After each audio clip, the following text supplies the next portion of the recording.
it's time to ask the question, what does it mean to be brave? In the mountains, I believe we've come to mistake bravery for boldness, for rope lengths run out, for summit bids in the thinnest of air, and for storms survived. But what if bravery isn't found in those self-induced moments of survival?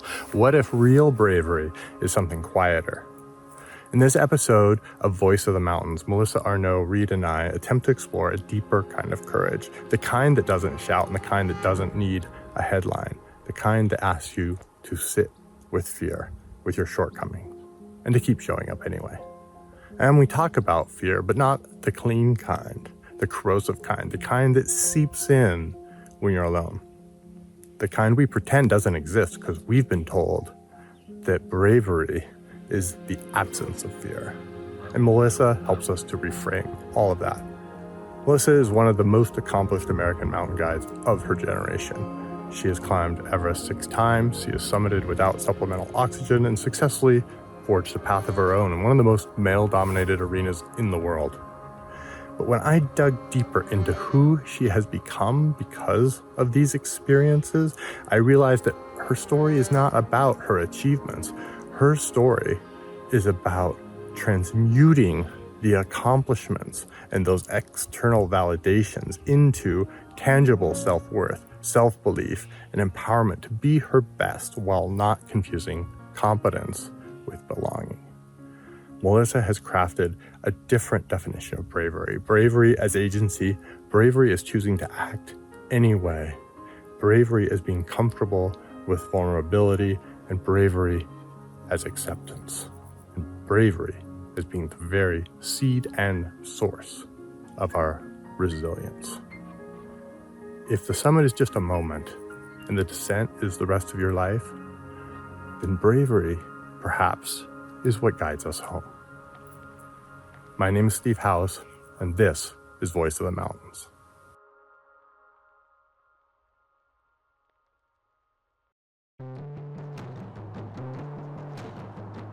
If you're enjoying the show and want to take the next step in your training, join our newsletter and receive a free 4-week sample training plan. Head on over to uphillathlete.com/letsgo, and once you sign up, you'll instantly get a link to try out some of our most popular training plans. It's a great way to get a feel for how we train our athletes for big mountain goals. Check it out at uphillathlete.com/letsgo. That's uphillathlete.com/LETSGO.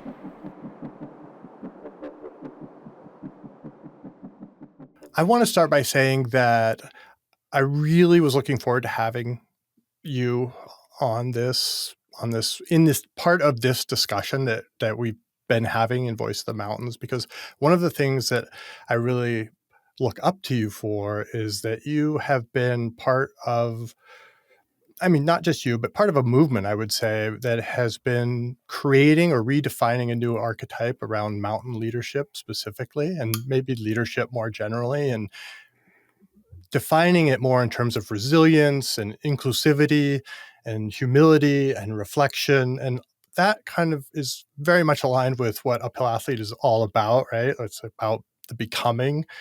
And then when you add in things like, and you've written about this very nicely about like working within a male-dominated domain like mountain guiding, working with mentoring, up-and-coming younger female guides, kind of harmonizing your personal dreams and goals with, your own identity and who you really are.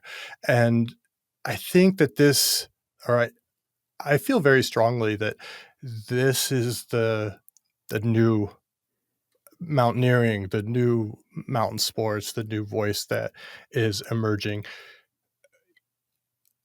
Where did that reflection, is there, if you look back on your life, is there a place that kind of started? I think it's super interesting because for me, it has always been that way. So I have never been a person who was good at having a single interest and keeping my sort of focus only on that one thing and not bringing with me my whole self and all of the various parts of me that are curious about different things. And the mountains represented a place to challenge myself, a place to have both immense discomfort and tremendous comfort, and a real opportunity to have time to think through, the big philosophical thoughts that are kind of always bouncing around in my brain around, my purpose on this planet and all of our purpose on this planet. And, Do we also, have a purpose on this planet? yes, do we have one? And so for me, climbing, like I wanted to lean into a single focus of I am a climber, I'm a mountaineer, whatever, but it didn't fit. It never quite fit because I always had this different relationship with the mountains. And so it was really foundational for me. And it's been lovely to see how, I think partially because of just visibility and access, 30 years ago, how did you find out about a mountaineer? It was like a news clipping or something. Now with the rise of social media and like a very look at me culture, which has both positive and negative aspects to it, you do get this more broad understanding of, you don't have to dedicate your entire being to going on Himalayan expeditions to be a mountaineer, or even in my case, to be a mountain guide. I can be multiple other things as well. And this can look really different from maybe historically what we've believed it to look like. And that has been, accidental in my work of like, it's become really a cornerstone of what I do, but it is just fundamentally also who I am. I've always been a person who has said, I don't know how upon my death, how will I be defined? Because maybe I'll be a chef and people will be like, she was this amazing chef. And then someone will dig into the history and be like, oh, do you know that she also was a mountaineer at one point or something? I mean, who knows, like Right. it's sort of the lack of ability to have a single focus, which I think has super large benefits and challenges, obviously. Mm-hmm. Mm-hmm. One of the things that I happen to know about you, but you also wrote about and were very brave, I think, in writing about your childhood. And you wrote about how you were around a lot of volatility and how that helped you build what you called psychological armor. Mm-hmm.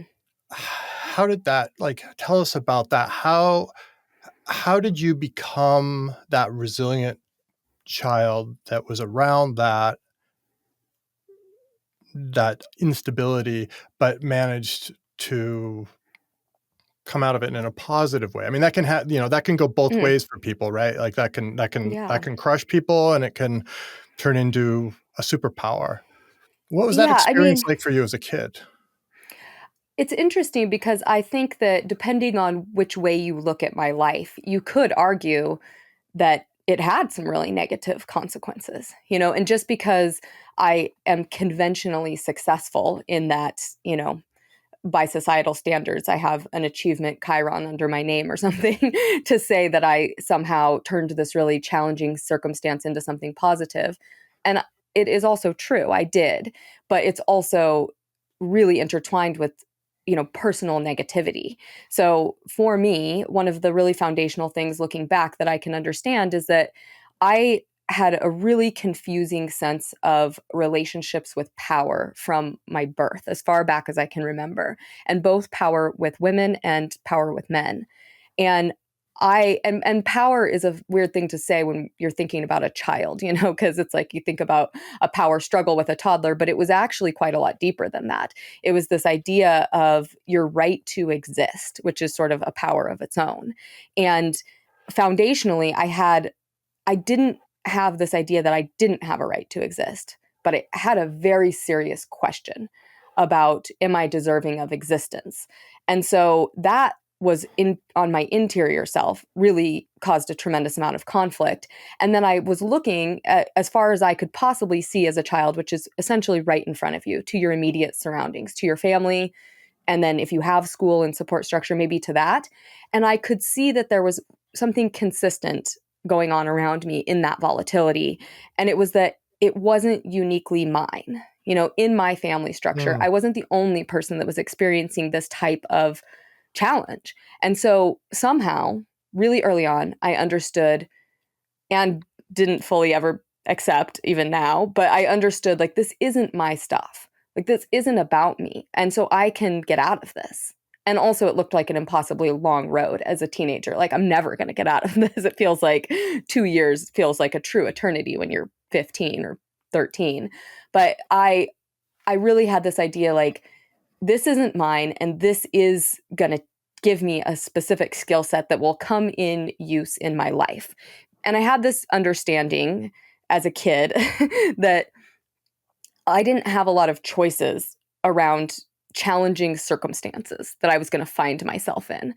And so that's true for us all, right? Like, as a child, however you grow up, whatever your circumstances are, you're going to find yourself in some discomfort that you didn't choose.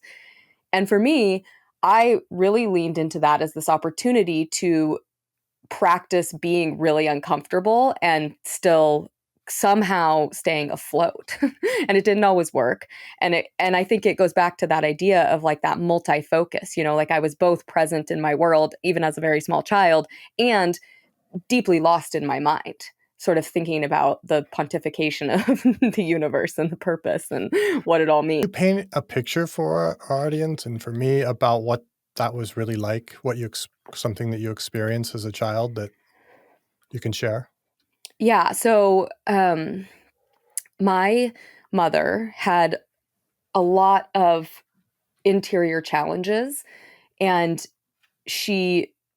that manifested in a way of, she seemed very self-confident to me as a child, but she was very, very vicious with her wounds and placing them on, well, I'll say me, in my experience.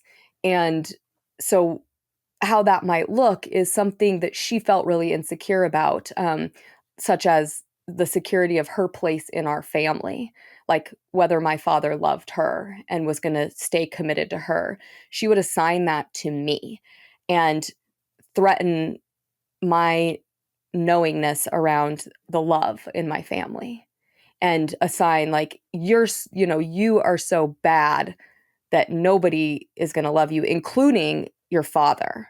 He's going to leave you. And that was her wound, right? Like, that was her fear. And she was assigning it to me. And so I would take this interior look at like, okay, what am I doing that makes me unlovable? I don't know. And then how do I fix it? And instead of, folding into myself and sort of collapsing on like, I can't fix it, I really was, petulantly curious of like, maybe I can fix this, or maybe this is just like, get through today, because I know for sure it's going to be different tomorrow, and it could be worse, and it was often worse, but it also could be a break, and then I might get some footing under me. So it's this constant dance with trying to understand, and sometimes doing a really good job as a kid of understanding like, I can't do anything about this right now. And then also developing a deep well of personal questioning in my own life around unconditionality, and it's something that I've struggled with forever, is this idea of, I didn't ever have a really good modeling from my origin that there was such a thing as true unconditional love and what that truly looks like. And even I would say unconditional love is like the deepest side of it, but unconditionality in anything, it's always felt like everything was temporary. Everything could be lost. And there's something really activating if that's your mindset, right? Because you realize there is this incredible impermanence to both good and bad.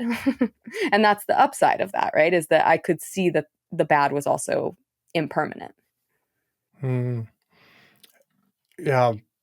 There's a quote I like that I want to read right now. It says I don't have the source right here, but it's, truth does not offer you a path that is frictionless and smooth and free of blemishes. Truth with a capital T asks you to be willing to lose everything to get closer to her, to have the courage to be demolished in her honor by opening up wider and wider to this staggering, awesome, complicated, heartbreaking, brilliant life.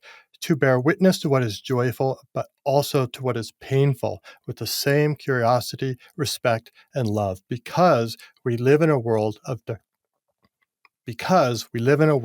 darkness and light, and they are both great teachers.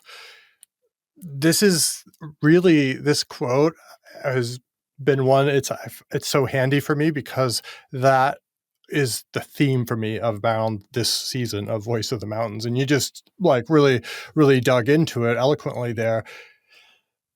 what is it, you know, we're both parents.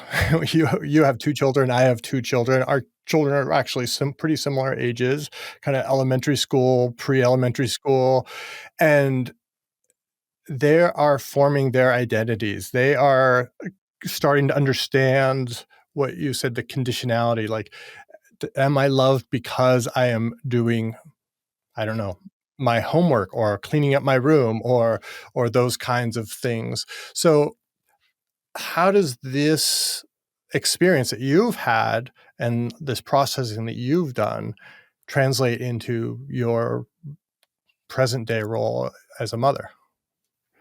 It's very interesting because, my relationship with becoming a mother is complicated by the fact of my identity in the world as an adult has largely been, a feminine figure in masculine spaces.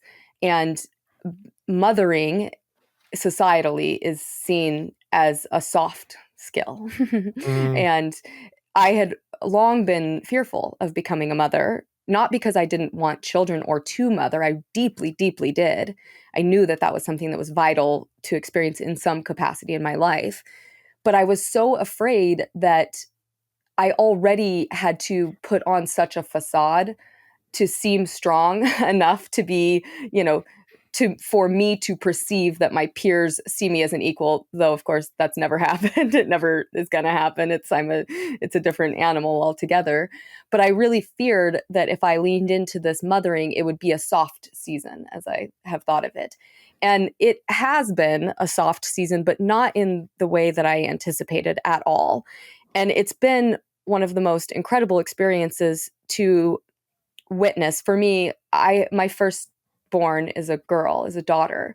And, I was very aware of the fact of coming from a background of a challenging mother relationship and me being a daughter. I didn't want to sort of like hand her my wounds. And of course, yeah. inevitably, I knew I would in some way because that's just deeply the human condition. Our intentions aren't going to save us from our natural way of doing that. And it's been done for all of, history and time, I'm sure. But I was very aware of it.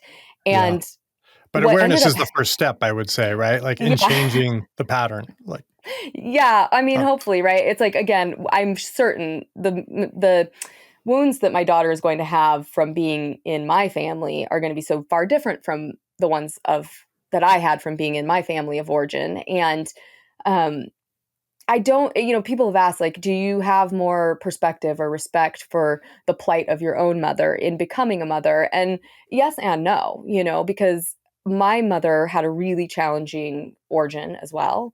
And that created these really foundational wounds that made it very hard for her to be present and give unconditional love. Like, it's not a skill that she knew. And I deeply compassionately understand that that is not, some vicious and malicious flaw of hers that she's attempting to hurt her mhm. children. She can't not do that. And I feel compassionately about that.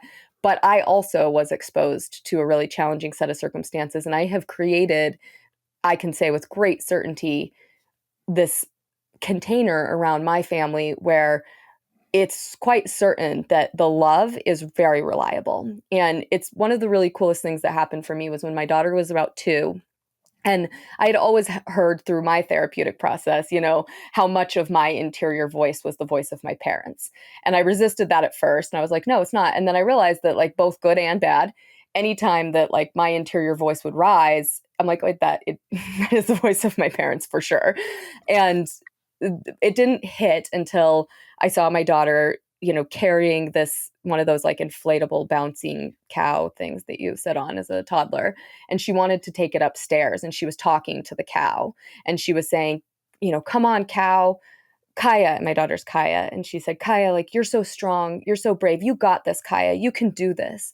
And I like went back downstairs and, like wiped a little tear off my eye. And I just thought of in the 2 years of her life, how many times those words had come out of my mouth to her. And it's like, okay, I'm watching my voice become her interior voice. And I now see this power of importance. And so we have like a baseline set of family rules. And one of the family rules that feels most essential, and I remind myself of it every day, and I remind myself for myself, is that we don't punish mistakes. Like mistakes have consequences naturally. That's the whole premise of a mistake.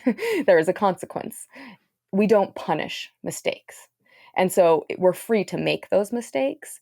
And that's that idea of, this essential dance with the truth. And I have been thinking quite a lot lately around, the very common reaction that I get to sharing my story, which is like, wow, this is really brave. And I'm very curious about where is the bravery? Like, wherein lies the bravery? Is it because I theoretically, if I just have survived, that's not the bravery we're talking about, right? It's this dance with the truth.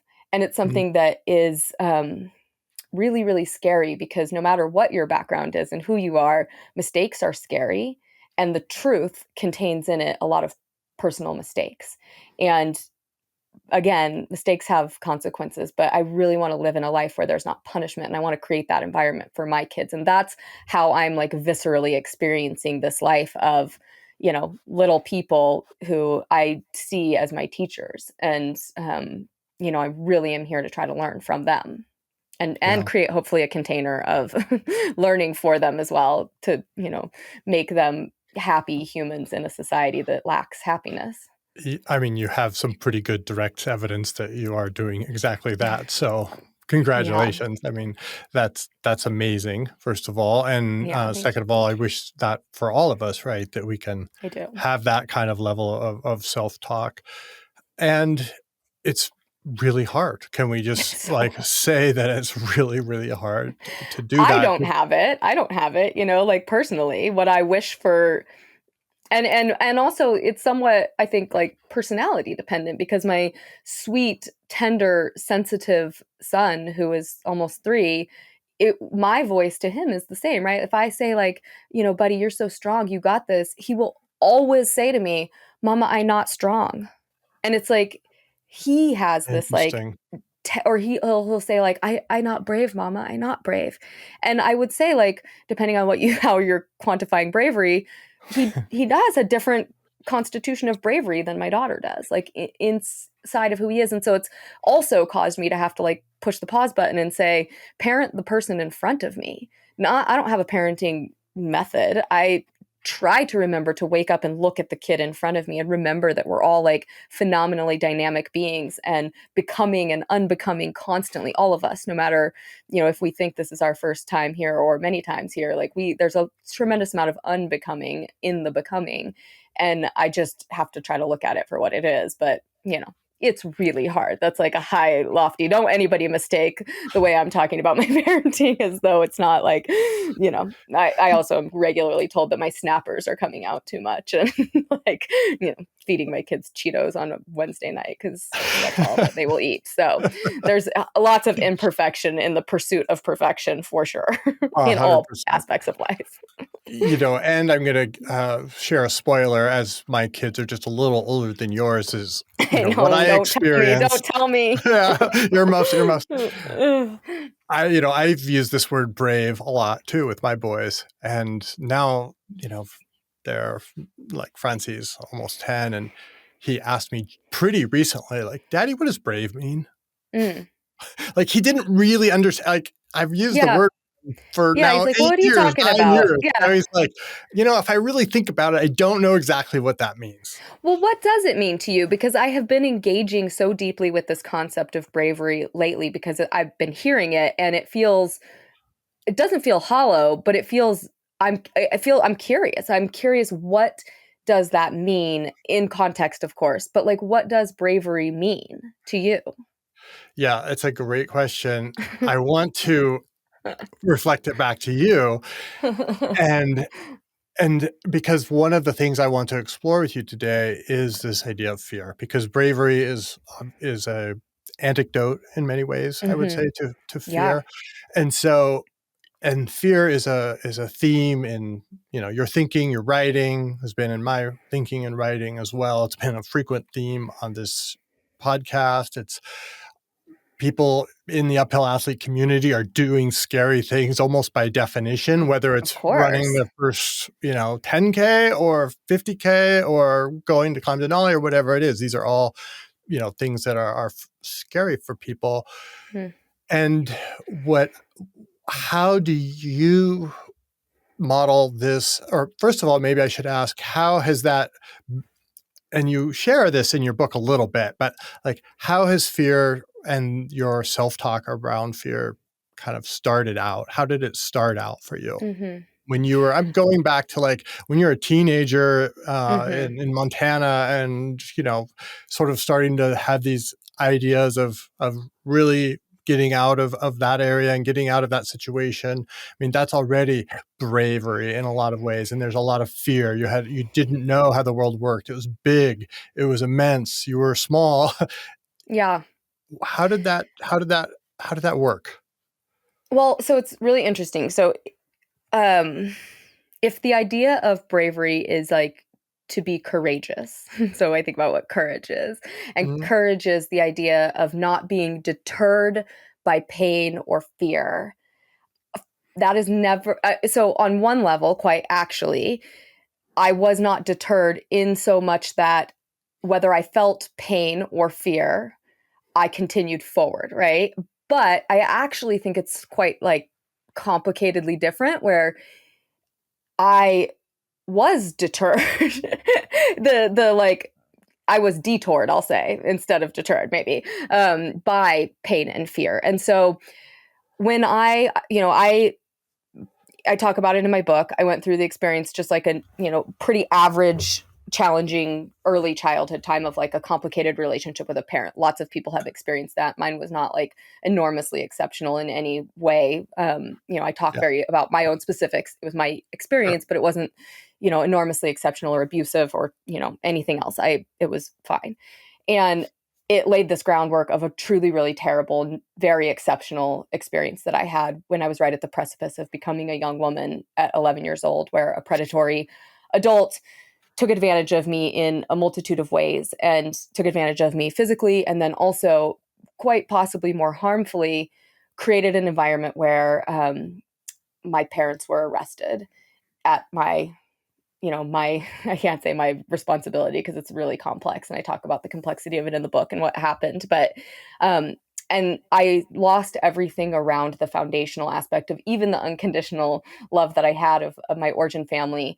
I now was quite called into question regularly as my whole family tried to reorient ourselves and find our feet underneath us. And of course, at the time, I was a preteen and a teen, and I only had a view of myself. So I wasn't considering how it was impacting other people. Now, as an adult, I can recognize that, everybody in my family was really struggling to figure out how to exist in a new reality that they didn't choose. And so this required an element of courage. And so it was one of the very first truly deep experiences that I had interacting with discomfort, danger, and pain, and choosing how to proceed. And because of the fact that this danger, discomfort, and pain of this predatory adult relationship that I was in as a child and then a young Mm, woman, I didn't get to choose how to interact with it. I was not on a climb that I got to assess the risk of and determine that the risk was too great. And also, I think about that all the time now. Like, do we ever know what the risk is? Because you only know the risk once you know the outcome, and risk and consequence and what that all actually looks like. But I think about it all the time of like, I can quite clearly say now that I didn't get to choose to, engage with that discomfort. And so to be brave for having gotten through that was just to live, right? So the bravery existed in just existing. And it also shaped something inside of me that has been both, very defining in my life and how I engage with challenge, danger, discomfort, pain, and extremely toxic in how I engage with, challenge, danger, discomfort, and pain, because I both knew I could survive a really existence crushing experiences that were completely out of my control, and I could get through it. And there is a terrible thing that can occur when you discover that at the age of 12. Your relationship to discomfort is mm, incredibly skewed. And so I have always mm, said this about myself in a very light way without any context. Of people ask, like, what makes you well suited for the mountains?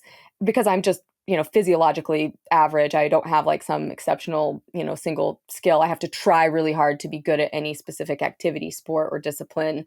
My physiology at altitude is all kind of just normal and unremarkable.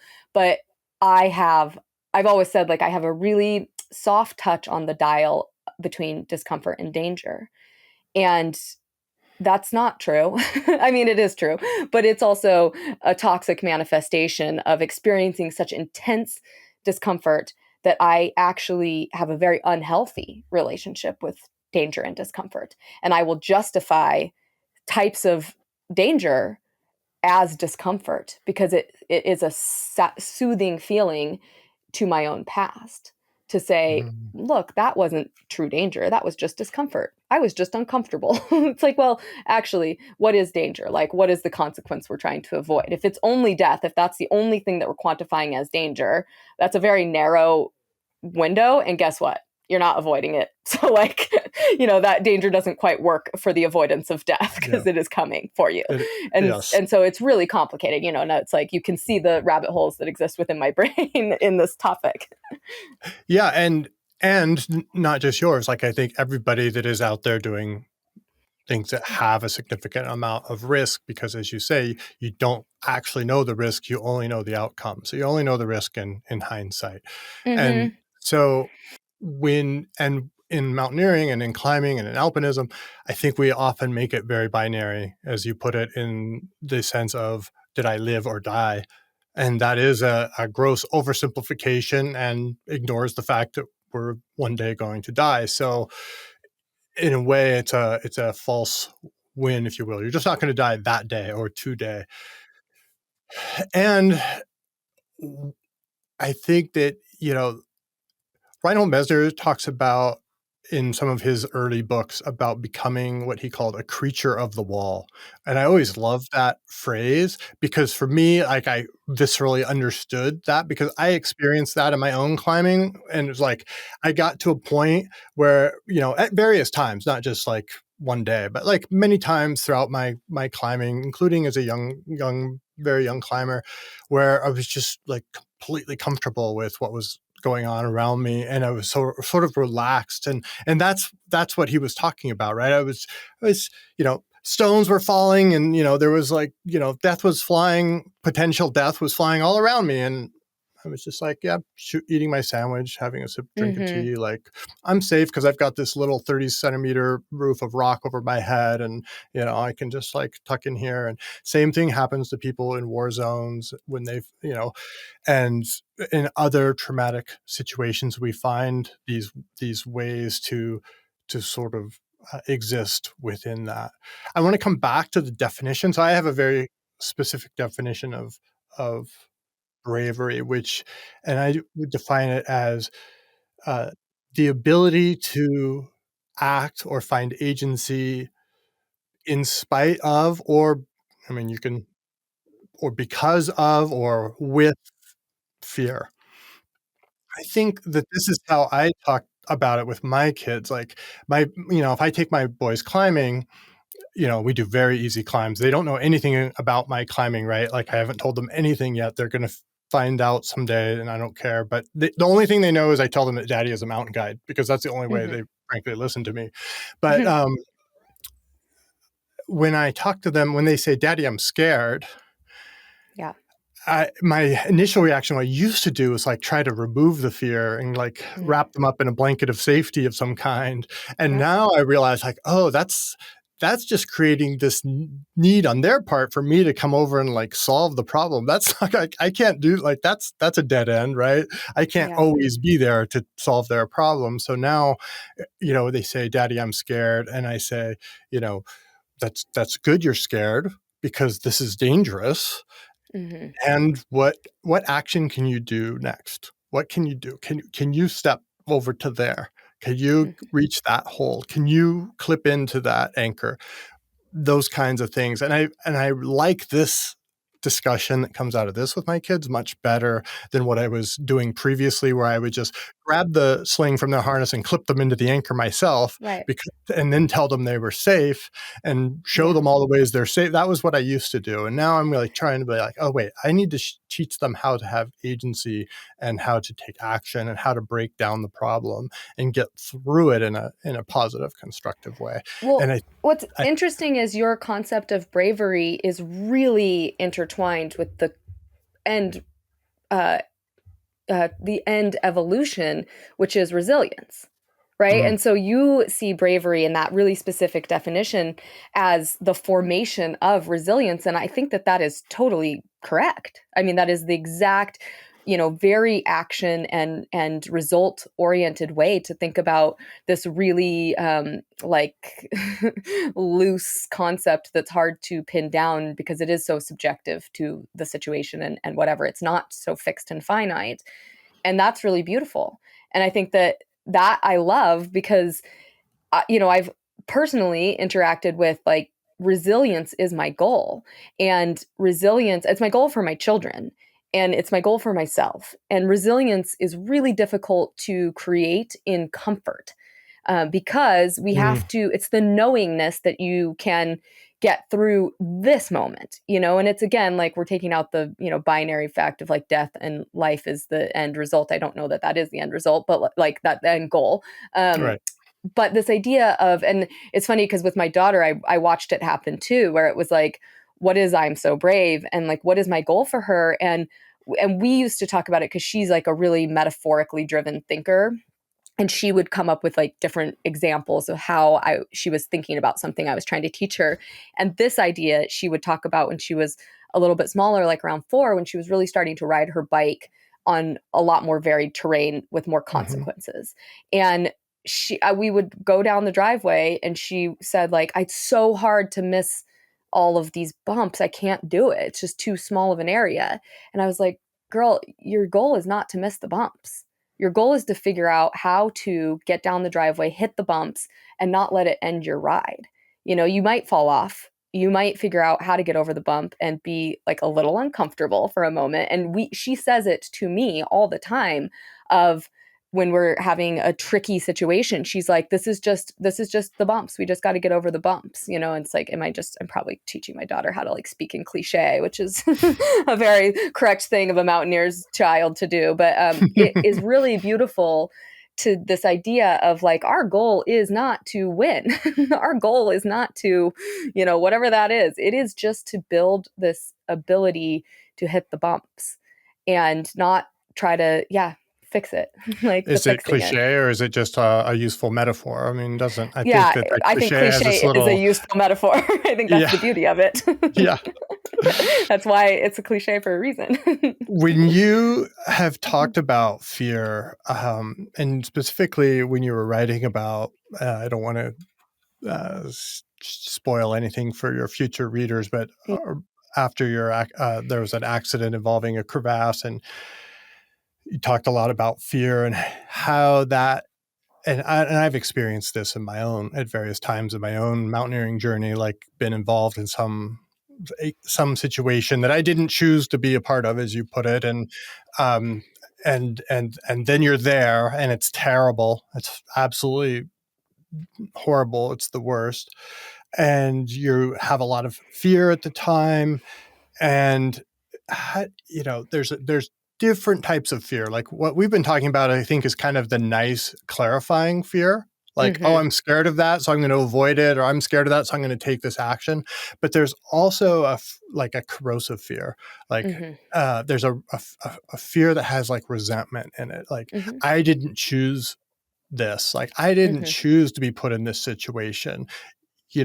And then, of course, the logical next step is the blame step. Like, you put me in this situation, or you climbed outside of your experience level and ability level and created this. And now I have to blah, blah, blah.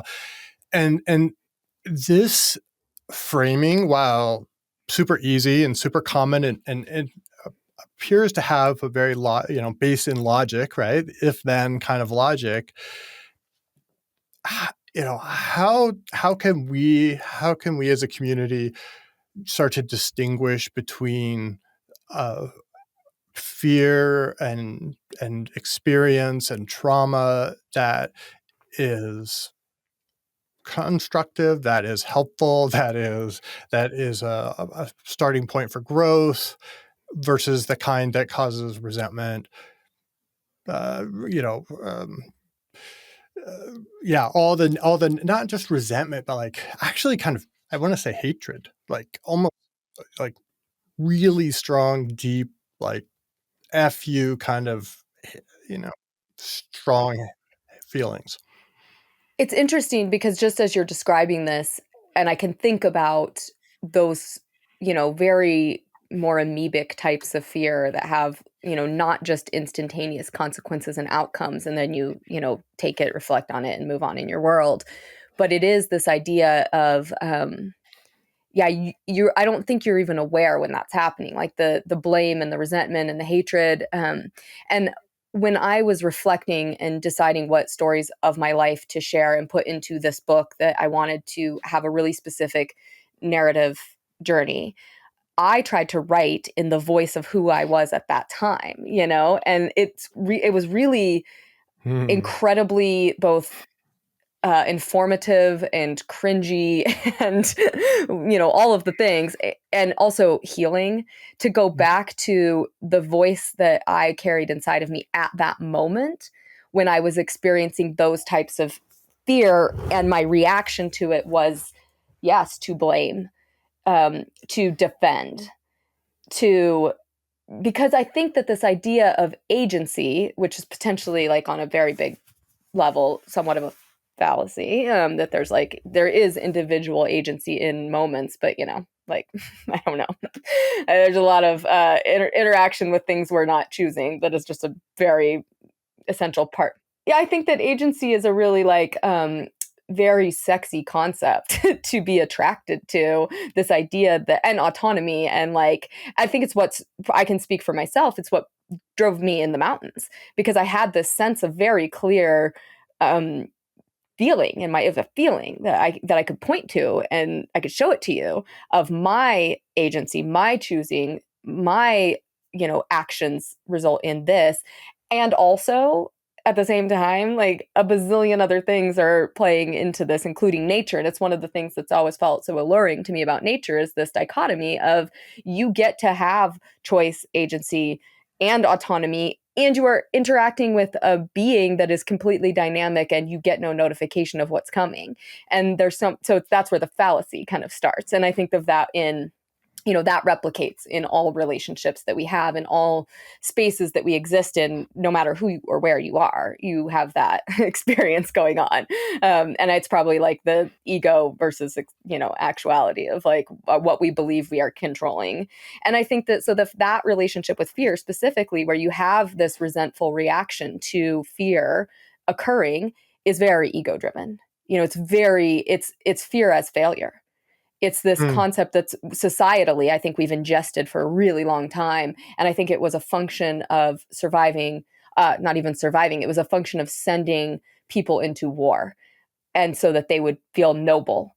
And that the fear, is this essential component and, necessary, and that overcoming it or something is winning, or being willing to die in the face of, real actual danger is somehow noble. And so failing in some way is less noble, and not going in, not facing it. And it is this idea of, it's a really entrapping idea, I think, around achievement and the mountains, that is how we celebrate people in the mountains, and how deeply individual the experience is on a really granular level for the person in the mountains. And you and I have widely varying experiences from one another in the mountains that are super different. And our interior selves, we're having our own deeply personal experience there as well. But the world puts us in a category that's very adjacent to one another, of Sure. achievement and failure, and our relationship with then fear and failure, and how the ego just really deeply plays into that and doesn't allow you to because the solving of that in so many ways is reflection, right? And there's a problem with that because in fear, it's very hard to reflect. It's very hard to have a reflective stance when something feels, it taps into the dinosaur brain of we're being threatened. It's really hard to like open the philosopher side of your brain and ask like, what does it all mean and what's it all for, and to take out the necessary elements of fear that keep us alive, hopefully, and also don't keep us alive. Like, I don't know, I have all of the conversations that I hear and I engage in especially talking about climbing and this, we've decided, I guess, like societally, a categorically risky activity that we're just going to call it mountain climbing. And so you are a person who is now, a fear-seeking person, or a person who has like a really different relationship with like adrenaline. And this as well, like the adrenaline side of the mountains is really when shit is terrible, when it's gone horribly wrong. Like, it's not what you're there for. And I don't say this to like activate what you're there to avoid. You're there to avoid. Yeah. And I'm not a gravity sports person. Like, I don't enjoy like whitewater kayaking and like fast downhill activities because of, I don't really like being in that spiked state of reactivity.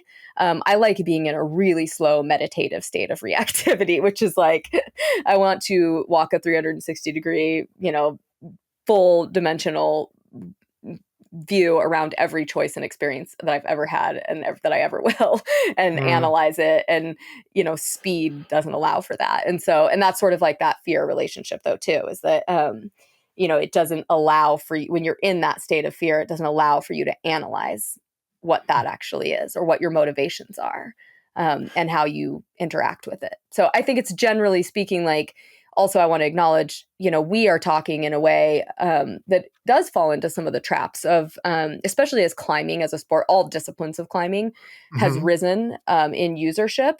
Most people, it's not dissimilar to how we experience parenting, right? Like, when our kids are experiencing fear, their fear is super real, even though we know the consequences to be whatever the consequences may be. And by and large, most people who are climbing aren't dealing with like true life and death consequences to their individual actions throughout their climb.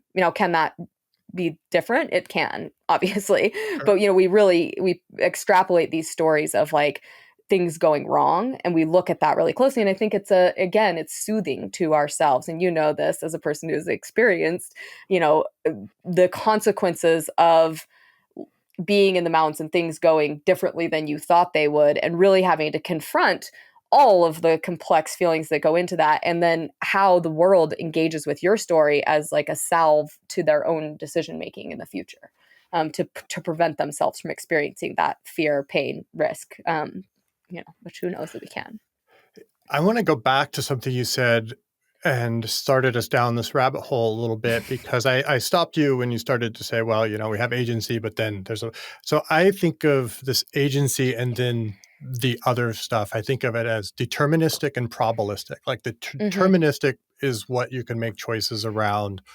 Yeah. And there's a lot of that in the mountains. And the probabilistic is what you were talking about, interacting with the force of nature in its rawest form and having to, no choice but to accept what happens in that way. And in most cases, that actually determines far, in the mountains, especially the big mountains, that determines far more of the outcome than the deterministic choices. By the time you get to the level which you're trying to climb Everest without supplemental oxygen, the deterministic pieces have all been put in place. It's almost purely probabilistic beyond that. And I remember having this discussion with Vince Anderson right before we climbed Nanga Parbat, because he was getting nervous because our acclimatization and everything, we were at the end of our time, and he was getting nervous that our acclimatization was kind of waning and we were losing our window. And we had this conversation, and it really calmed us both when we realized, yes, if we get the opportunity and everything lines up, we are 100% sure we can do this. And it could be that like we will walk away from this base camp never having stepped foot on this route, and the world won't care, won't know. We will sort of be pretty sure, but we wouldn't have had that like proof. And as it turned out, of course, we had the opportunity to sort of prove that to ourselves and beyond that to the world. And so when you interact with the world, I mean, I think you have a different experience. I mean, obviously you're younger and you're also a different gender than I am. And so when you interact with the world and the world looks at your achievements in the mountains, what's that relationship between what I'll just say they see as your achievements and Mm-hmm. your value and what you see as your achievements and your value? And how do you balance that? How do you maintain your own what you feel truth of your identity when the narrative from them, I'll just Mm-hmm. say, Yeah. may be different? Mm-hmm. What is that internal process like for you, and how has that unfolded over time? Essentially, that is the whole journey of my book, right? Is this idea Mm, of thinking that I could control what they saw. And if they approved of what they saw, then I could have self-worth. yep. And like that's like oversimplifying. And I didn't know that Right. that's what was happening during that time. But that's essentially what my journey was, of going through this experience of first thinking, I don't feel belonging, for some foundational wounds that have nothing to do with anyone else outside of me. And so what do I choose to do to find belonging? I choose to put myself into an environment where I am categorically different from nearly everybody around. So that's not rational. Like that's a silly thing Mhm. to do. But it has this really magnifying effect of exceptionality. So if I don't think I can belong, then I'm going to strive to be exceptional. Because if I'm going to be not belonging, I'm going to be not belonging in a way that I feel I can control, right? So if I'm not going to naturally fit into this peer group, I'm going to make myself the only girl in the room so that it's okay that I don't fit into this peer group because I have a reason for that. Or I'm going to Mm, be the youngest one or the smallest one or whatever. And then I'm going to need some validators from them, external validators. And so what I experienced is like being a girl who was climbing mountains.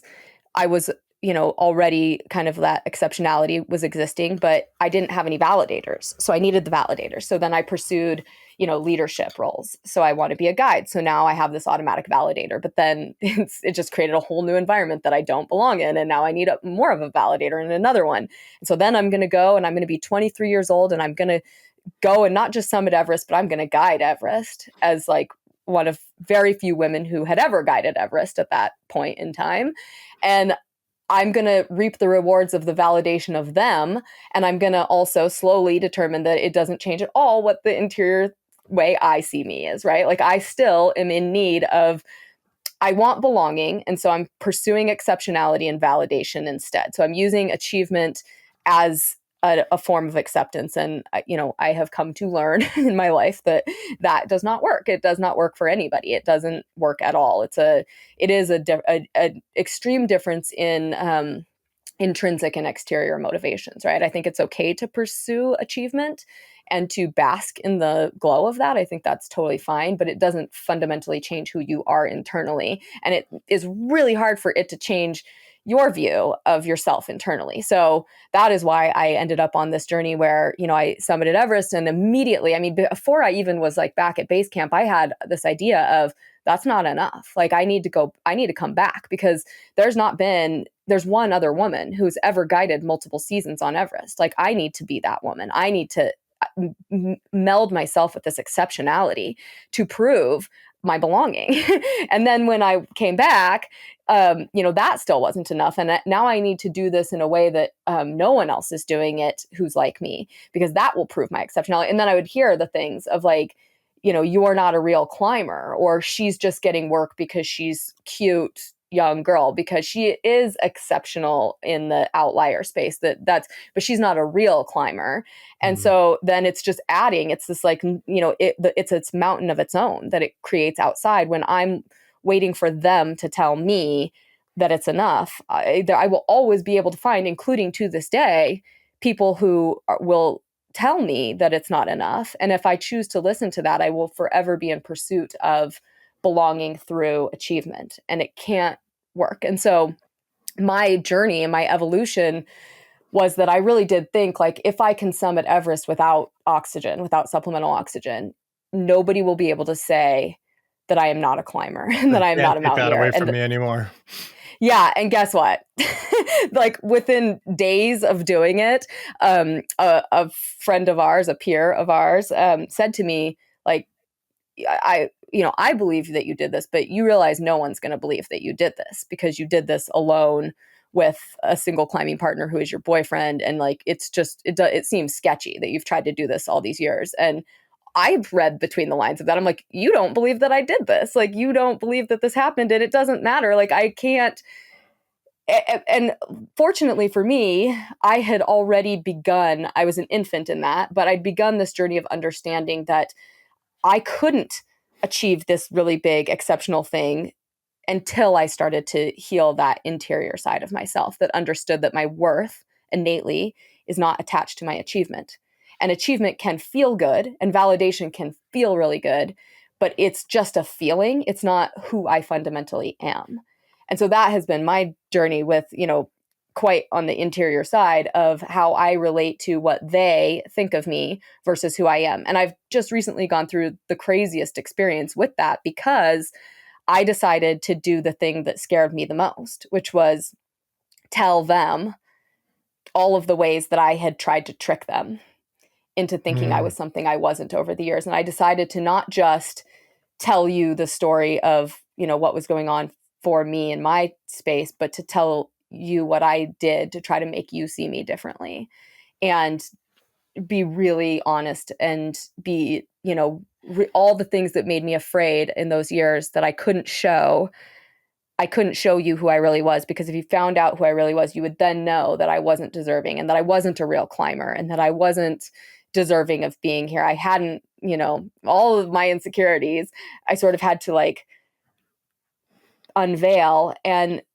it's the actual paradox of what I would have thought. You couldn't have explained this to me previously in my life because I wouldn't have understood and I wouldn't have believed you. But it's like I only cared so deeply about what you, that were the they, thought of me when I was trying to manage what they saw.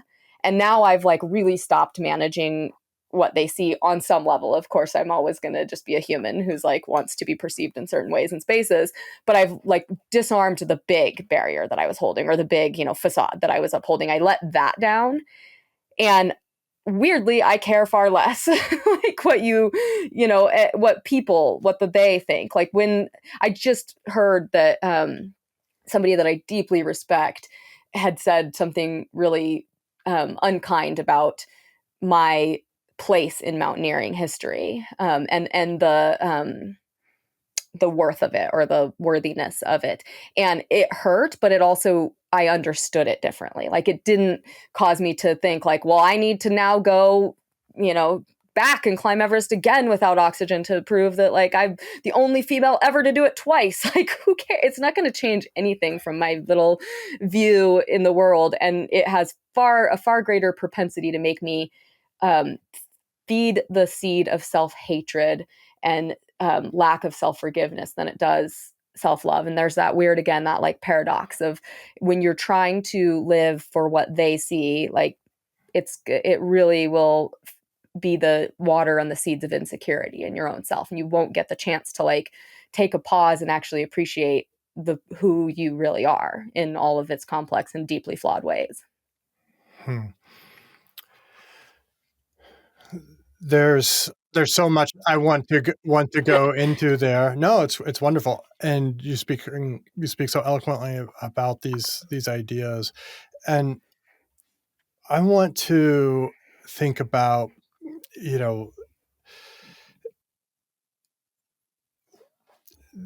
a lot of what you were talking about.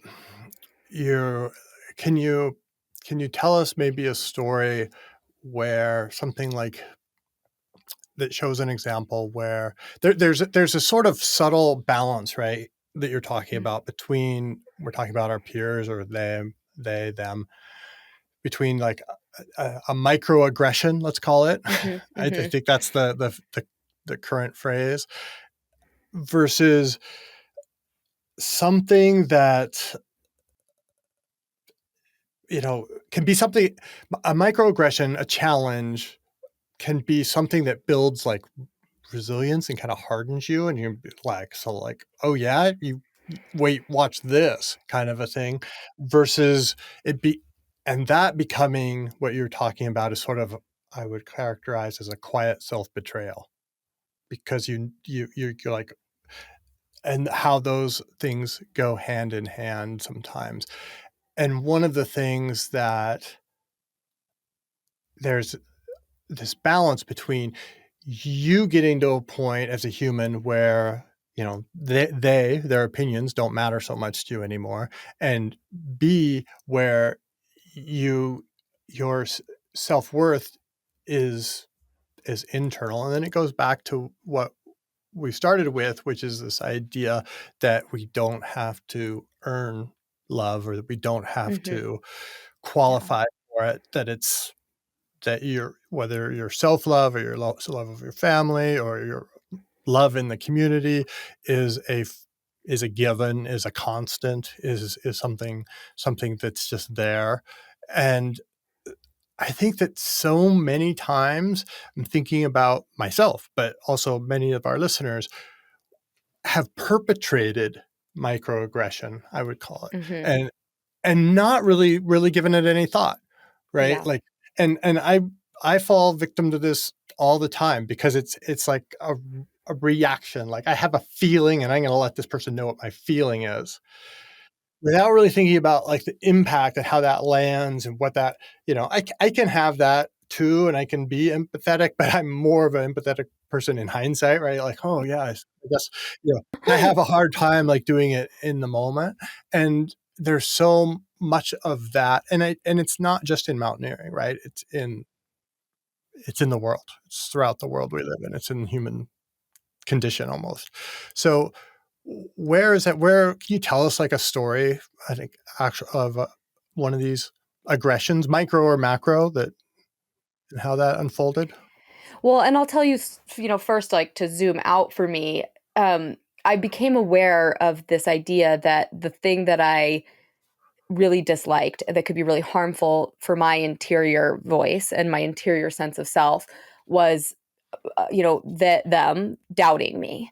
Mm-hmm. And I became aware at some point that I also wanted them to doubt me, so like I leaned deeply in to the parts of me that are really counterculture to mountaineering. So like I love really girly things. Like I love like really nice heels. I love dressing up. You know, that is just part of my personality and things I do love. And I would enjoy leaning into it and causing people this reaction of like, whoa, you're a mountaineer. And I also would allow that to corrode my sense of self.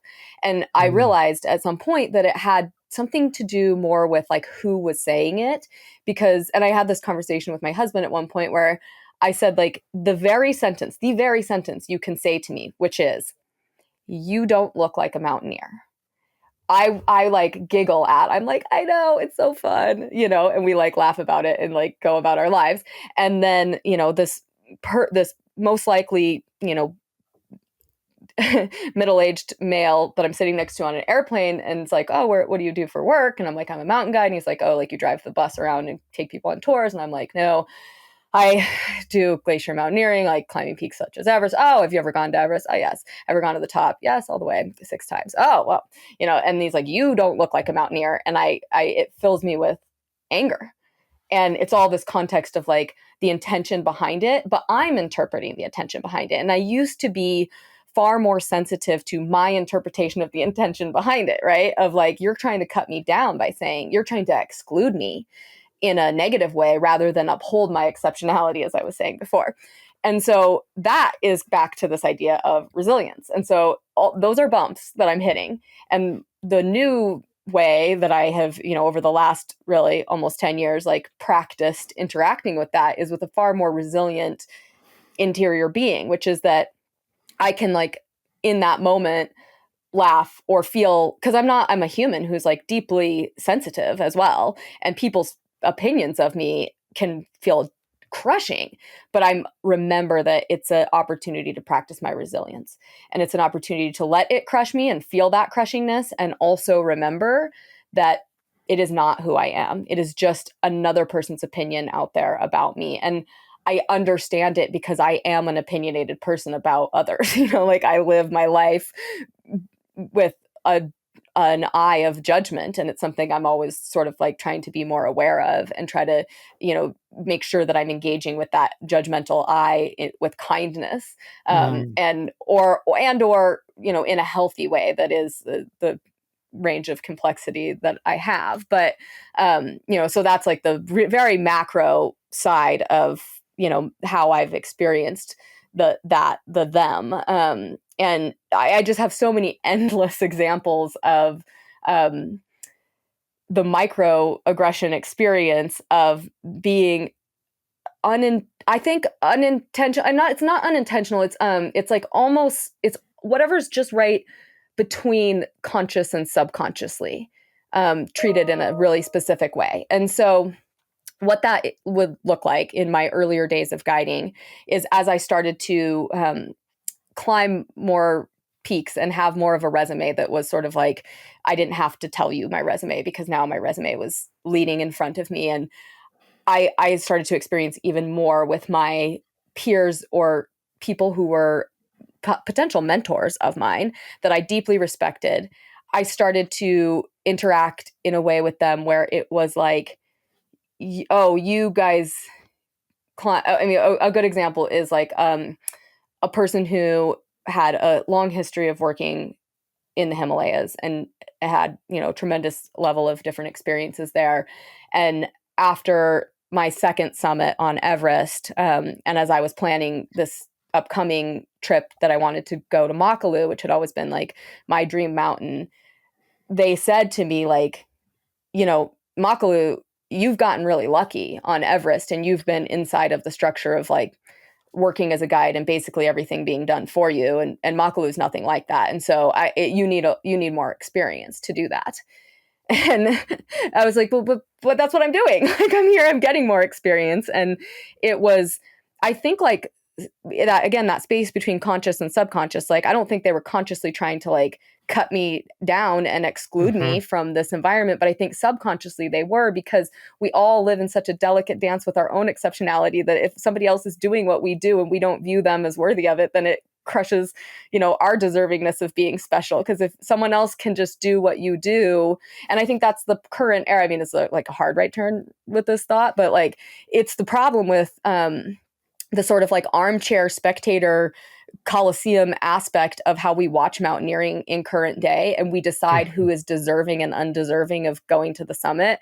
And some of the loudest voices in the undeserving category of like Instagram, it's a tourist destination and people taking pictures. That's very nuanced, complicated, and somewhat true.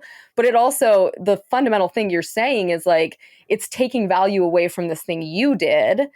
And because this person who's doing it differently or looks differently than you, or you decided is less capable or less deserving of doing this thing, is doing it. And that takes some specialness away from you doing it. And, I'm very curious about that, because I think it goes back to this bigger question of like internal versus external motivators. And if you're going to the mountain to go to the summit, then getting to the summit is all you're there for. And then there's other people that are going to the mountain for a different reason. And I don't right now in my current life think one of those I don't think that's a hierarchical like way of being. I think, I have a personal preference for what the mountains are and how to interact with them, but I don't think that I'm like fundamentally better than somebody who is going to the summit. And mountaineering is not like a craft. It's just an activity that they're doing. I don't think that like I am innately better than them. And that comes born from having those experiences of, people discrediting what I might want to do or be curious to do or be capable of doing, or my deservingness of like you. And I remember I got told, somebody said to me, like the old stalwart of mountaineering in the Himalayas, who said like, this is no place for a cute little girl like you. And I was like, I don't, I'm at, I was like, Yeah. what do I say to that? Like, What do you do with that? Right. in what way? In what way? Like, and both also I could like, again, giggle about that and be like, I know, isn't it so fun? A cute little girl like me is just hanging out here. And Climbing but these I will big mountains just like you climb are, in this, big gnarly dude. yeah.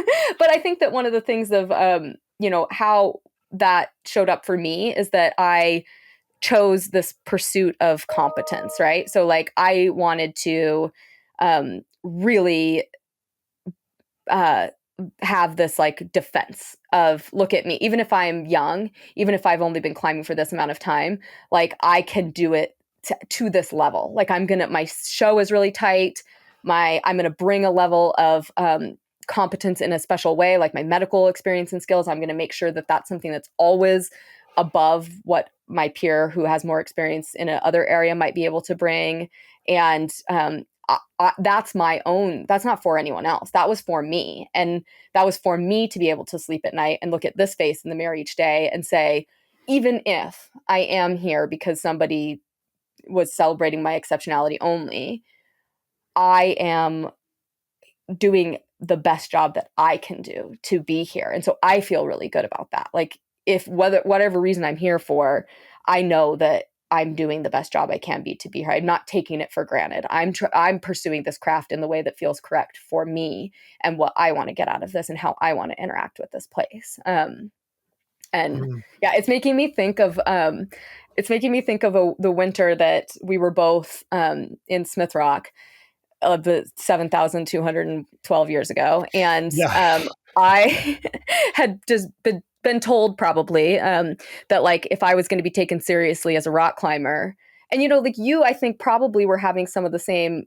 even though I didn't think anybody didn't take you seriously. I think you were having some of these same, desires to be taken seriously in a range as a climbing athlete and not in like these little specificity. Maybe I'm just projecting that onto you, but you were pursuing these like 514 projects, and I was told like if you even want to be taken seriously at all, you have to be able to climb 512. And so I had this like little, in my world, a very big project that I was trying to send to prove that I was like a climber. And it was such an amazing experience. And I loved it so, so much. And I loved measuring progress. And I loved the element of luck that went into it. And like all of the things I love about mountaineering, I loved in that too. And when I achieved my goal of climbing this like very specific route that I learned how to make it work for me, somebody said like, I said, I'm going to project like this 512 next. And they were like, you should really just go and climb all the 510s in the park. That would probably be a good goal for you. I was like,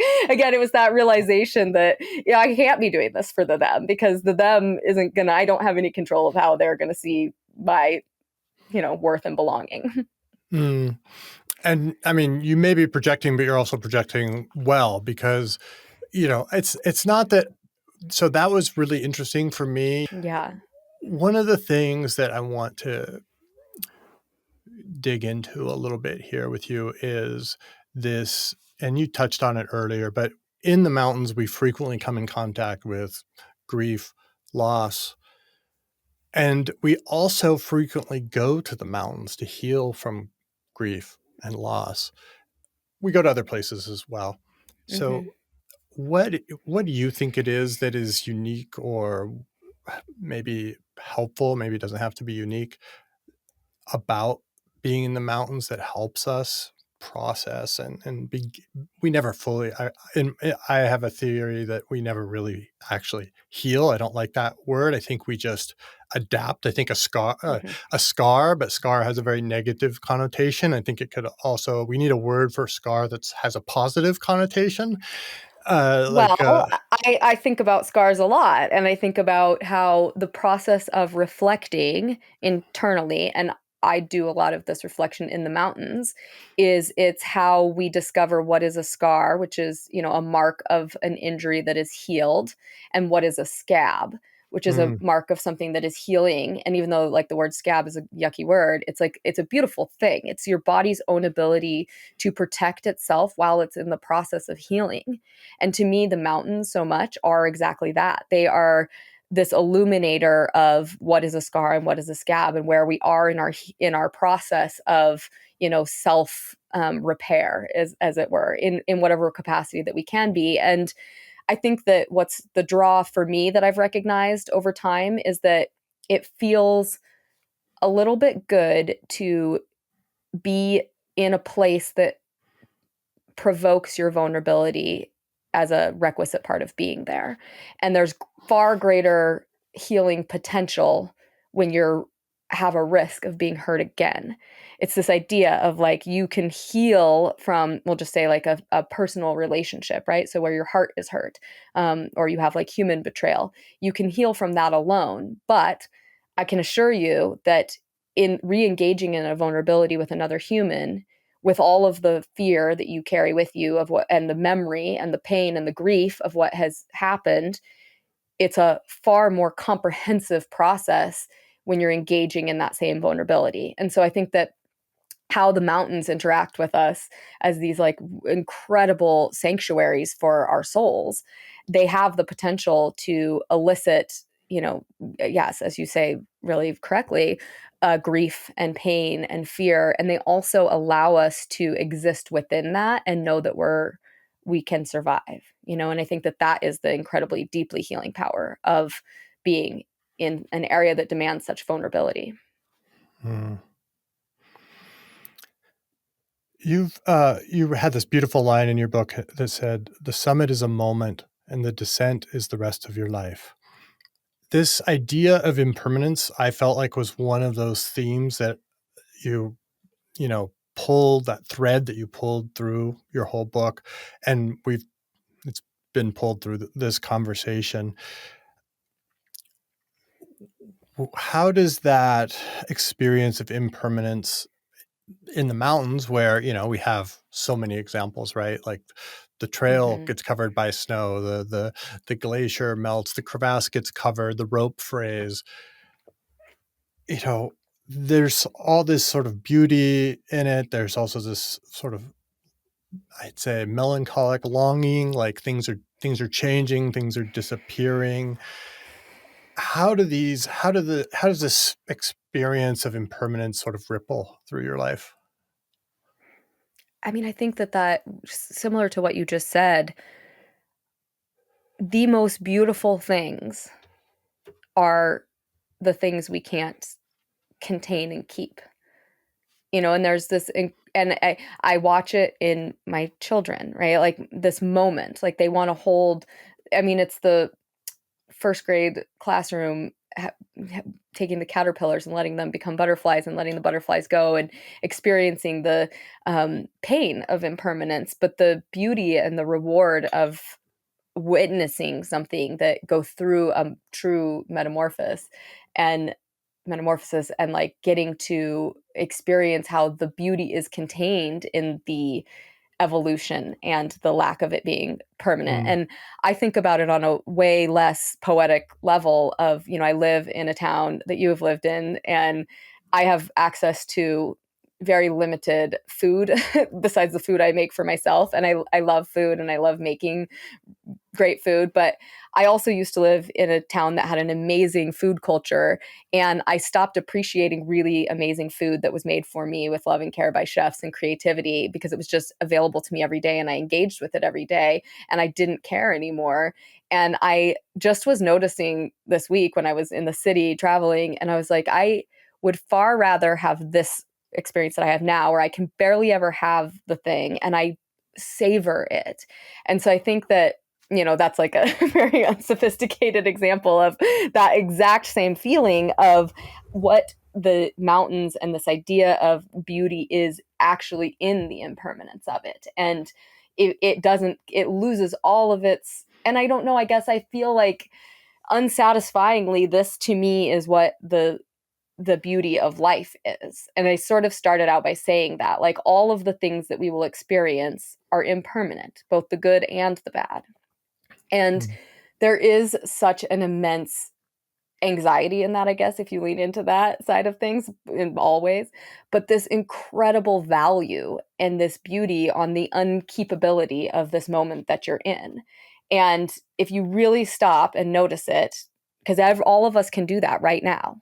Like wherever you are, you can just stop and notice where you are and appreciate in whatever way it feels to you the complete impermanence of this moment.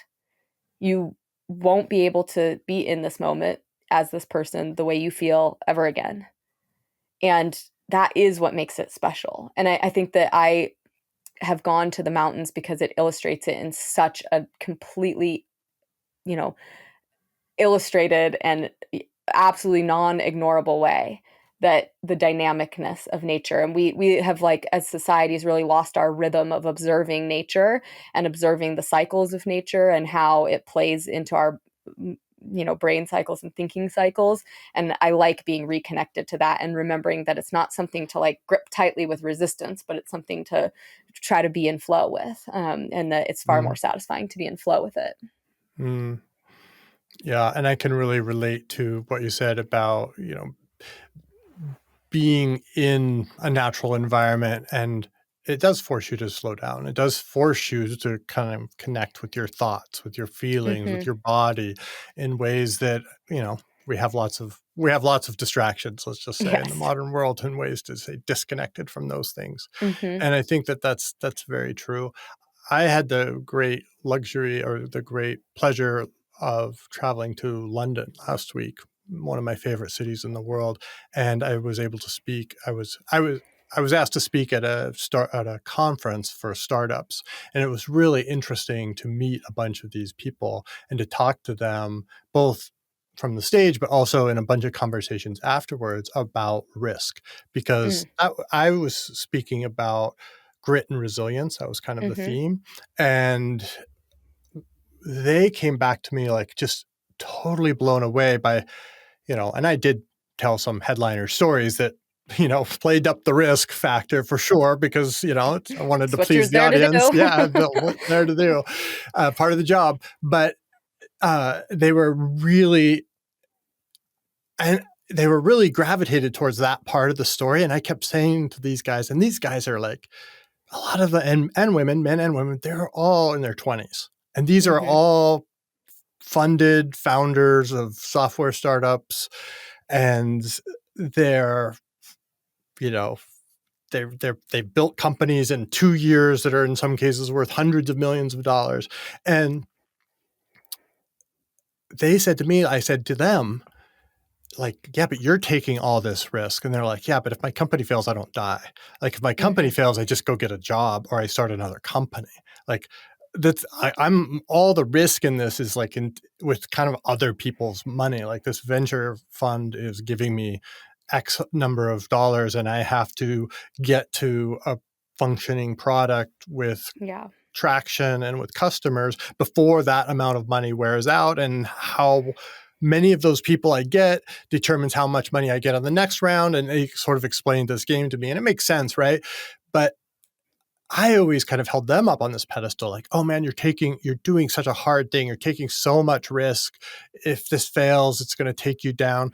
But they had this almost playful relationship with it, which I thought was really interesting. And then I started to ask them, like, how do you understand risk then? Like, if that's not dangerous to you, if that's not risky, trying to do this thing, trying to create this basic company out of thin air, out of code, then what is? And they're like, mostly they didn't really have much of an answer, except there was one guy who's doing a software startup that built software for robots. Okay. Like, amazing guy. He's a legend. He's like 27 years old, and he's kind of has this international reputation. And what he said is he's most afraid of is losing his reputation. Because everything, and this immediately brought me to like thoughts of your stories and of my stories, like, and I was like, oh, he's identifying with his sense of self. Like, who is he? What does he have to achieve? Like, think of the expectation. Like, people are throwing blank checks at this guy, thinking this company is going to be worth a lot of money in a few years. And he's like, takes that really seriously, right? Like, that's his identity. That's his worth. That's his value. That's his purpose. Like, it's all of those things. And there's nothing more dangerous to risk than your sense of self, I'd say. Because without that, what are you? You're just an empty vessel in a sense. And that was when it clicked why they were so fascinated with the physical risk, because they were taking a risk, but it was with their identities, with who they were, because these people, that's all they were computer scientists, and that Yeah. was their whole world. And that also turns out to be a very small world, very judgmental, a lot of like, oh, that guy's good or that person's bad or they did this or I heard one guy say that person is a black stain on computer science. I was like, whoa, okay. Wow, That's you're in the drama of it all. Yeah, right. Like, I mean, like even this world has, I mean, I've heard things like that. Like you don't belong, you don't deserve, you need more experience before you climb Makalu, or she's not a real climber. I mean, it's the same. We're all experiencing, I mean, that what you're getting to the heart of is what I have been aware of and really have embraced much more deeply, which is this idea that we all have different stages that we're playing out our lives on, but we are all the same character in our own story, which is the lead character who has a journey to go on. And none of us are a secondary character in our story, And so lots of different stages, lots of different settings, lots of different secondary characters. We are all playing the lead role. And so we're all going through like a different manifestation of these same things. And it is kind of quaint and novel. Because I sort of like to diminish, my experience in the mountains as like this silly little thing I do where I like go and walk to a spot and then turn around and like walk back down and then I do it again. And I like somehow also conned people into paying me to take them to the spot and then walk back down. And like fundamentally that is what it is. And also it is an intertwined part of my identity, but my whole identity is far more aligned with, the tech bros in London, probably. Like I have far more in common with them in every other way than these like really specific little nooks that we all inhabit where we, like to exercise our feeling of competence because it reminds us that there's a purpose, or it tricks us maybe into thinking there's a purpose to this day because we've developed competence in this one little like corner of the world and it feels good to feel those feelings. But we go back to that big stage and have that same experience and, bring all of the other characters in with us. And it's a beautiful and torturous and, really predictable story that we're all living, and it's all going to end, very predictably, with some little spikes of drama here and there that are our own personal, story arc. And I don't know, there is something it's interesting, I guess, for me as a person who really, in my most unhealed state of being in the world, so deeply craved that exceptionality. And I've arrived to a place where I'm like, well, there's no such thing, like it's that there's exceptional moments for us all, but they're equally available to all of us. And it kind of only matters if you care. Like it's only exceptional if someone's looking, and otherwise you're just doing the same thing everybody else is. And that's lovely because you have a lot of people who understand what you're going through. Back to that quote, to bear witness to what is joyful, but also to what is painful. Yes, exactly. Yeah. Yeah, to be witness, that's in a way is like living your life and observing your life simultaneously is sort of like a really fun exercise to do. You had this wonderful comment or wonderful passage in your book about summits being beginnings in disguise. And we've talked about this on Uphill Athlete in many formats in the past, because so many people, whether they go to run an ultra or go to a mountain, and they come back and they're like, there's this big hole in their lives. They don't know what they're doing. There's often this big kind of letdown, this sort of post expedition depression almost. And I mean, very real sense for sometimes. You've reframed that with that phrase, beginnings in disguise. You've reframed this into something that's a threshold or a passage, which I really liked. And it kind of honors this idea of impermanence that we keep talking about. How do how did you come to that insight, and how do you move through your beginnings in disguise now? Like, Yeah. how do you, when you move through that threshold, that place, how does the world look differently? I think because I didn't get the opportunity for my origin to be one of, and I will say, nor do I think maybe any of us fully do. I didn't get the chance to have a predestined path, right? Or an expectation, really, even on me of what I should do or who I should be in the world. There was a lot of open freedom to that. And I think a lot of young people can relate to the paralyzing nature of endless possibilities because it's hard to know Yeah. how to contain yourself and who to become if you don't know what your goal is of where you're going, if you don't feel called to model yourself after your parents' path, or they haven't prescribed a path for you. And because I didn't have that, I didn't have parents that, expected me to go to college or expected me to replicate their lives in some way. I didn't have like an interior, I talk about it in the book as like my soul journey, but I didn't know I didn't know which road I was supposed to be on. So I had to try out all these different roads.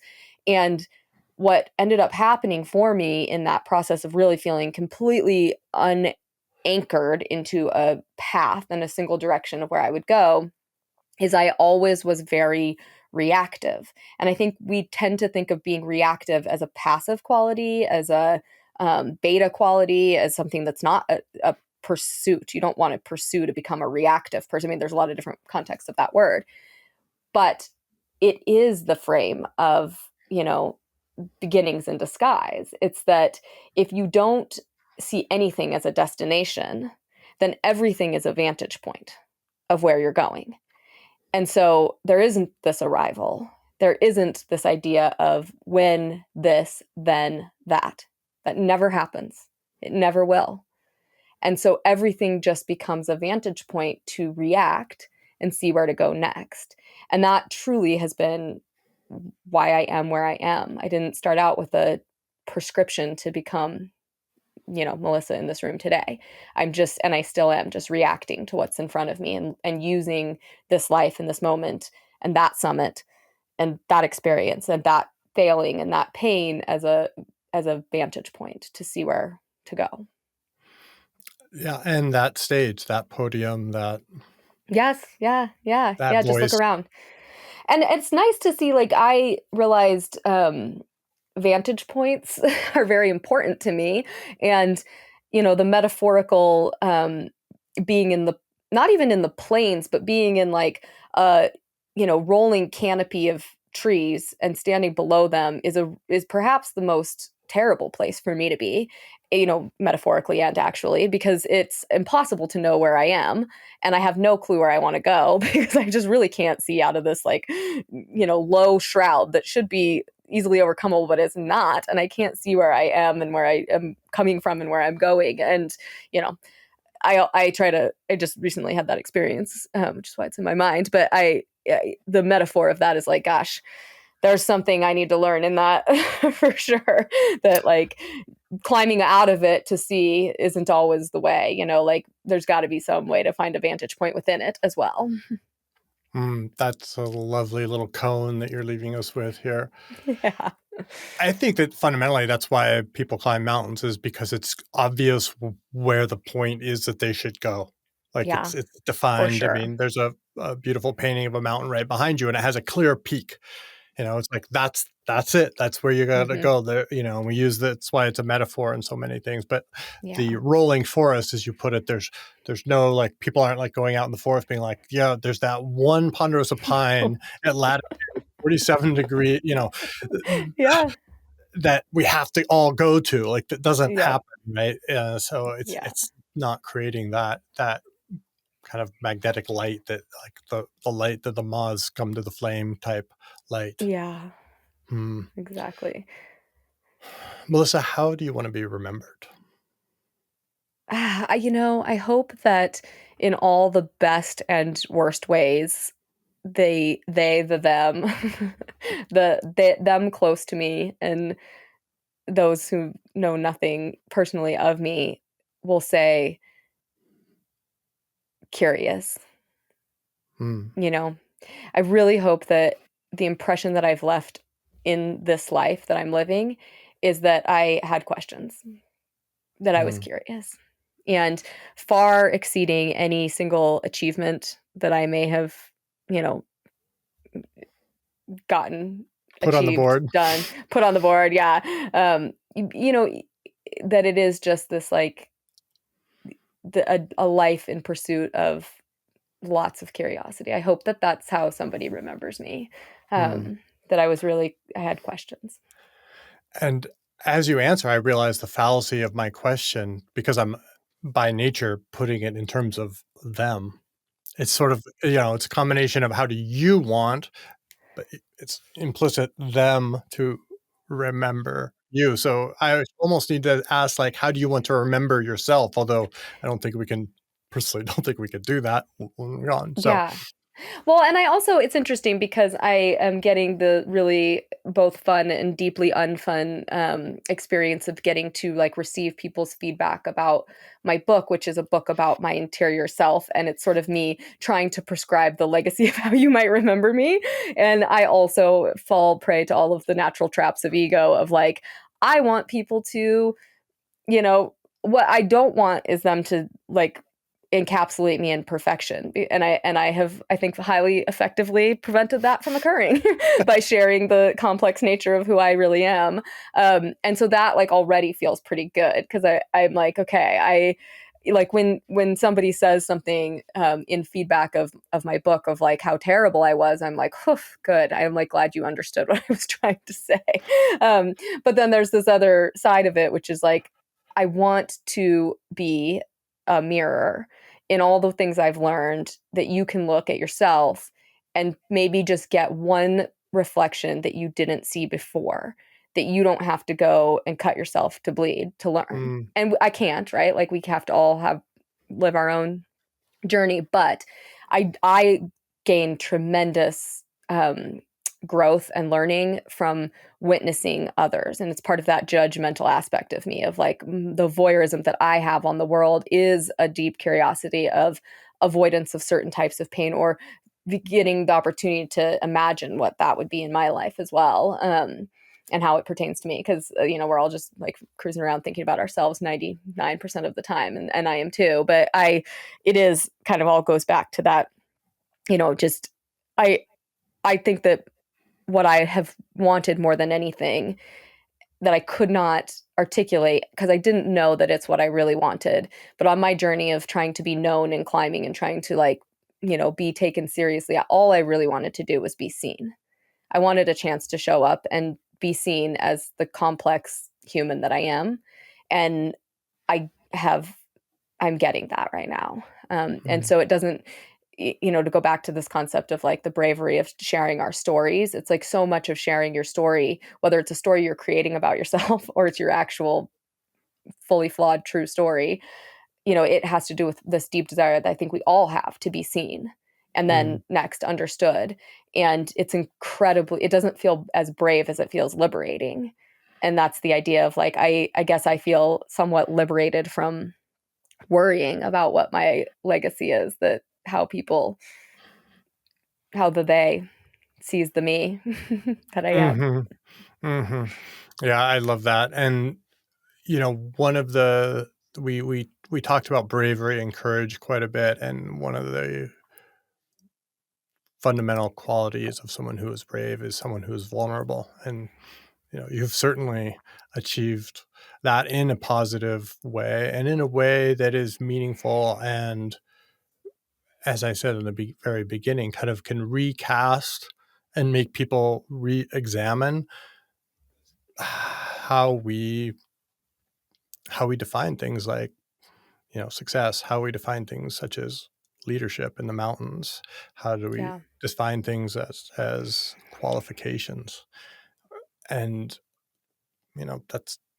that's quite a legacy, I would say, no matter what happens. So, Well, I'm still very much on the journey, and I have to say, this has been lovely to be able to have connection with you. And like, I just remember in my own deeply interior journey and in climbing, when you and I had a moment to connect at a time when I think you were in this like very liminal space of becoming, like we all kind of are in some way, but it was really viscerally present to you. And I had so much respect for the way that you engaged in the like interior conversation with yourself around like self identity, exterior and interior motivations, and legacy, you know, trying to think about like procuring. And I know that you've still always continued on your journey of figuring out how to be the person that you want to be, and this continuous evolution and resilience. And you know, why your voice I think resonates for so many people is your willingness to engage with this idea of constantly looking really honestly at the self and how we are and which spaces we're in, and being also curious about other people in their own spaces and how it all kind of like mingles together to be what it is. So you are somebody who I remember being surprised at the depth and admiring of the willingness to like explore the both sides of resilience and the pursuit of achievement and everything else. And so thank you for your voice in the space and sharing your stories and, you know, curiously engaging with others, because I think it's truly, really meaningful for people to hear that. Thank you, Melissa. That really means a lot. And I was going to make several points that popped into my mind as you were talking. One is this bringing you back to your own idea of vantage point, that, you know, you've written this book and you're getting this feedback, and it's a moment in time. It's a vantage point. It's a threshold. It's a summit that doesn't mark the end, but rather a beginning. And that is, I know I've been there. And the classic thing with writing is the first story you tell is your own. And then you kind of at one point will put your head up and look around, be like, okay, yeah, now that I'm done with that, like, look at all these other stories, look at all these other people. I mean, that's for me, a lot of what Voice of the Mountains is about. It's not about me. It's about bringing you in. It's about bringing, you know, many of our mutual friends have been on this show and helping to draw out the hard-earned knowledge and the hard-earned wisdom and the hard-earned vantage points that they hold or have stood upon and viewed the world of. So that's absolutely critical, and I'm sure you're going to continue on that. How can our guests that want to connect with you, find your book, find you in the World Wide Web, how do they do that? Yeah, everything pretty much under Melissa Arnot. So all of the handles on all the socials is Melissa Arnot, and then that's my website. And yeah, I'm doing some fun events that people can participate in if you're into that sort of thing over the next year. And you know, I'm out there in the mountains. I'm working as a mountain guide and climbing and traveling and engaging in these spaces that have taught me so much. And I am not done learning, that is for sure. Yeah, you and me both. Well, thank you for your time, and it's been a pleasure.